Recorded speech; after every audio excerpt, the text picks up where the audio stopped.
मित्रों, ओम EDS NGO channel में आपका बहुत बहुत स्वागत है। आज हम आपको एक नई शीर्षक की कहानी सुनाएंगे। कहानी शुरू करने से पहले आपसे एक प्यारा सा रिक्वेस्ट है कि हमारे चैनल को आप सब्सक्राइब कर दीजिए, बेल आइकन प्रेस कर दीजिए और ढेर सारे अपने इष्ट मित्रों के साथ कहानी को शेयर कर दीजिए। चलिए अधिक देर न करते हुए कहानी को शुरू करते हैं, जिसका शीर्षक है सावित्री।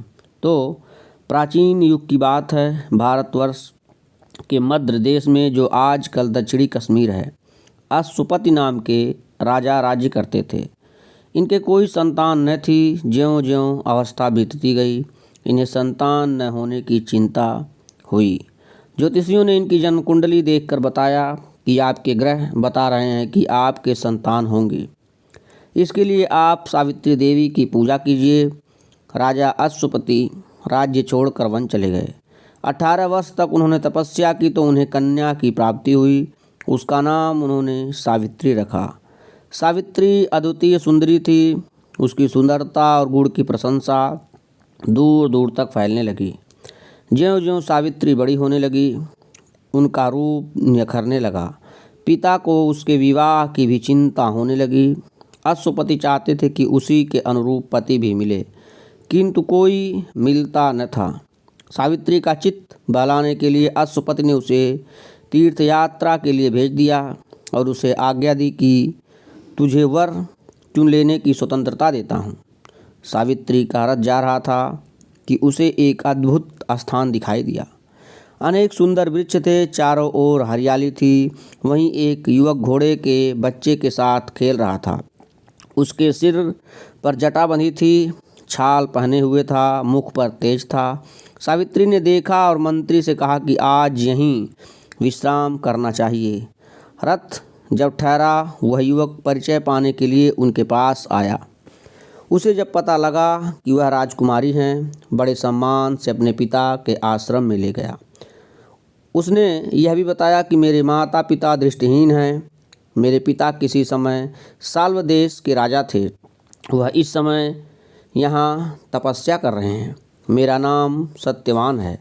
दूसरे दिन सावित्री घर लौट गई। बड़ी लज्जा तथा शालीनता से उन्होंने सत्यवान से विवाह करने की अनुमति मांगी। अश्वपति इससे बहुत प्रसन्न हुए कि सावित्री को उसके अनुरूप वर मिल गया, किंतु बाद में पता चला कि सत्यवान की आयु बहुत कम है। वह 1 साल से अधिक जीवित नहीं रहेगा। इससे सावित्री के पिता को बहुत दुख हुआ। उन्होंने सावित्री को सब प्रकार समझाया कि ऐसा विवाह करना जन्म भर के लिए दुख मोल लेना है। सावित्री ने कहा, पिताजी, मुझे इस संबंध में आपसे कुछ कहते हुए संकोच का अनुभव रहा है। मैं विनम्रता के साथ यह निवेदन करना चाहती हूँ कि आपने मुझे वर चुनने की स्वतंत्रता दी थी। मैंने सत्यवान को चुन लिया। उससे हटना आदर्श से हटना होगा और युग युग के लिए अपने साथ अपने तथा अपने परिवार के ऊपर कलंक लगाना होगा। अश्वपति निरुत्तर हो गए। उन्होंने विद्वानों को बुलाकर विचार किया। अंत में राजा अश्वपति सावित्री तथा और लोगों को साथ लेकर सत्यवान के पिता के आश्रम में विवाह करने के लिए पहुँचे। उन्होंने सत्यवान के पिता द्युमत्सेन के सामने सावित्री के विवाह का प्रस्ताव रखा। द्युमत्सेन ने पहले तो अस्वीकार कर दिया। वह बोले, महाराज, मैं दरिद्र हूँ, तपस्या कर रहा हूँ। यद्यपि किसी समय राजा था, किंतु अब तो कंगाल हूँ। राजकुमारी को किस प्रकार अपने यहाँ रख सकूँगा। इसके बाद अश्वपति ने स्थिति बताते हुए विवाह के लिए आग्रह किया। अंत में सत्यवान के पिता मान गए और आश्रम वन में दोनों का विवाह हो गया। अश्वपति बहुत साधन, अहंकार आदि दे रहे थे। द्युमत्सेन ने कुछ भी नहीं लिया। उन्होंने कहा, मुझे इनसे क्या काम। विवाह के पश्चात सावित्री वहीं आश्रम में रहने लगी।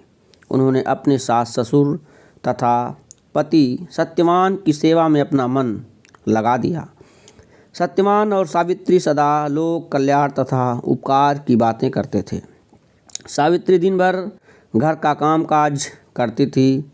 जब उन्हें अवकाश मिलता था, वह भगवान से बड़ी लगन के साथ प्रार्थना करती थी कि मेरे पति दीर्घायु हों। ज्यों-ज्यों समय निकट आता गया, उनकी चिंता बढ़ती गई। जब सत्यवान के जीवन के 3 दिन शेष रह गए, सावित्री ने भोजन भी छोड़ दिया और दिन रात प्रार्थना करने लगी। लोग भोजन करने के लिए समझाते, किंतु वह सबका अनुरोध टालती रहीं।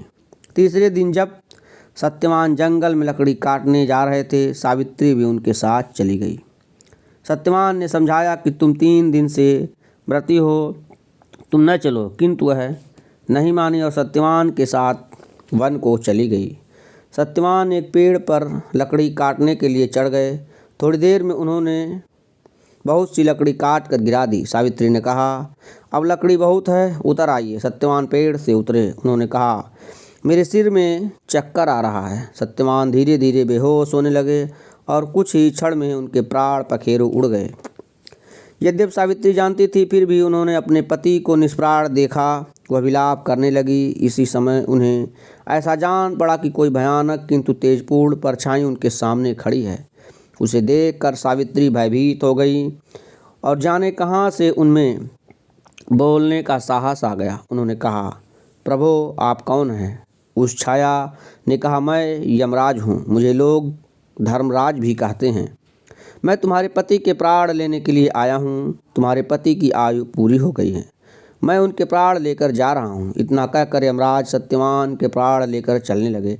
सत्यवान का शरीर धरती पर पड़ा रहा। सावित्री भी यमराज के पीछे पीछे चलने लगी। थोड़ी देर बाद यमराज ने मुड़कर पीछे देखा तो सावित्री भी चली आ रही है। यमराज ने कहा, सावित्री, तुम कहाँ चली आ रही हो? जिसकी आयु शेष है वह हमारे साथ नहीं आ सकता, लौट जाओ। इतना कहकर यमराज आगे बढ़े। कुछ देर बाद यमराज ने फिर मुड़कर देखा तो सावित्री चली आ रही थी। यमराज ने कहा, तुम क्यों मेरे पीछे आ रही हो? सावित्री बोली, महाराज, मैं अपने पति को कैसे छोड़ सकती हूँ? यमराज ने कहा, जो ईश्वर का नियम है वह नहीं टल सकता। तुम चाहो तो कोई वरदान मुझसे मांग लो। सत्यवान का जीवन छोड़कर और जो मांगना हो मांगो और चली जाओ। सावित्री ने बहुत सोच कर कहा, मेरे सास और ससुर देखने लगें और उन्हें उनका राज्य मिल जाए। यमराज ने कहा, ऐसा ही होगा। थोड़ी देर बाद उन्होंने देखा कि सावित्री फिर पीछे पीछे आ रही है। यमराज ने सावित्री को बहुत समझाया और कहा, अच्छा, एक वरदान और मांग लो।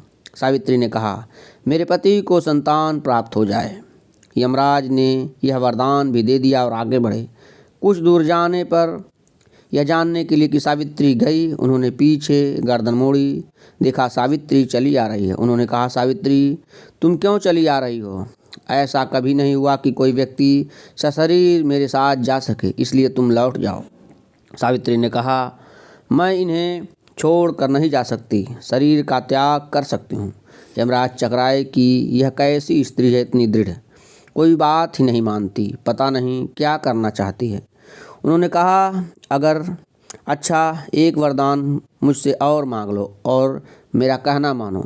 भगवान की जो आज्ञा है उसके विरुद्ध लड़ना बेकार है। सावित्री ने कहा, महाराज, आप यदि वरदान ही देना चाहते हैं तो यह वरदान दीजिए कि मुझे संतान प्राप्त हो जाए। यमराज ने कहा, ऐसा ही होगा। यमराज आगे बढ़े, किंतु कुछ ही दूरी पर उन्हें ऐसा लगा कि वह लौटी नहीं। यमराज को क्रोध आ गया। उन्होंने कहा, तुम मेरा कहना नहीं मानती हो। सावित्री ने कहा, धर्मराज, आप मुझे संतान प्राप्ति का आशीर्वाद दे चुके हैं और मेरे पति को अपने साथ लिए जा रहे हैं, यह कैसे संभव है? यमराज को अब ध्यान आया। उन्होंने सत्यवान के प्राण छोड़ दिए और सावित्री की दृढ़ता और धर्म की प्रशंसा करते हुए चले गए। इधर सावित्री उस पेड़ के पास पहुंची जहां सत्यवान का शरीर पड़ा था। सावित्री ने अपनी दृढ़ता तथा तपस्या के बल से असंभव बात संभव बना दी। तप और दृढ़ता में इतना बल होता है कि उसके आगे देवताओं को भी झुकना होता है। इसी कारण सावित्री हमारे देश की नारियों में सिरमौर हो गईं और आज तक वह हमारा आदर्श बनी हुई हैं। मित्रों, तप से बहुत कुछ प्राप्त किया जा सकता है। व्यक्ति के पास ऐसी भावना होनी चाहिए कि अपने उद्देश्य को प्राप्त करने के लिए उसे दृढ़ संकल्पी होना चाहिए। ये हमारी कहानी आपको कैसी लगी? इसी तरह की कहानियाँ सुनने के लिए हमारे चैनल को आप सब्सक्राइब करें, लाइक करें, ढेर सारे मित्रों के साथ इसे शेयर करें। Thanks for watching this video.